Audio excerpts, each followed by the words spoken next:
தமிழக வெற்றிக் கழகத்தின் கொள்கை விளக்க முதல் பொதுக்கூட்டம் சேலத்தில் சற்று நேரத்தில் தொடங்க உள்ள நிலையில் மழை குறுக்கிட்டதால் தொண்டர்கள் சேரை எடுத்துக்கொண்டு ஓடத் தொடங்கினர்.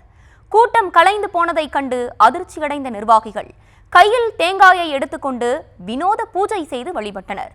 அந்த காட்சிகளை தற்போது பார்க்கலாம்.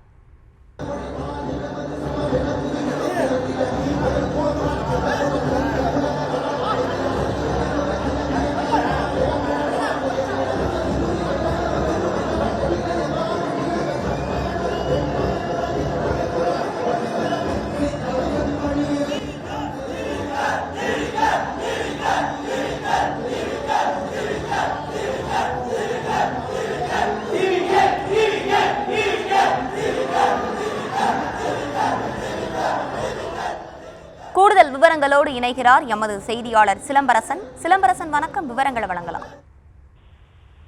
வணக்கம்.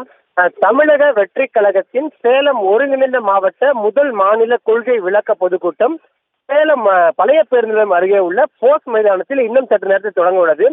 இதில் அக்கட்சியின் பொதுச் செயலாளர் புஷி ஆனந்த் மற்றும் தேர்தல் பிரச்சார பிரிவு பொதுச் செயலாளர் ஆதவர்ஜன் உள்ளிட்டோர் பங்கேற்று சிறப்புரையாற்றுள்ளனர். இந்த நிலையில் இந்த பொதுக்கூட்டத்துக்கான அனைத்து ஏற்பாடுகளும் பங்கேற்று பொதுமக்கள் தமிழக வெற்றி கழகத்தினர் கூடிய நிலையில் திடீரென மழை குறுக்கிட்டது. குறிப்பாக சேலம் சுற்றுவட்டார பகுதியில் தொடர்ந்து கனமழை பெய்து வரக்கூடிய சூழலில் இந்த பகுதியில் கனமழை பெய்ய தொடங்கியது. இதனைத் தொடர்ந்து அவர்கள் அமர்ந்திருந்த இருக்கைகளை கொண்டு அவர்கள் அந்த மழையிலிருந்து தற்காத்துக் கொண்டு அங்கங்கே சிதறி ஓடத் தொடங்கினர்.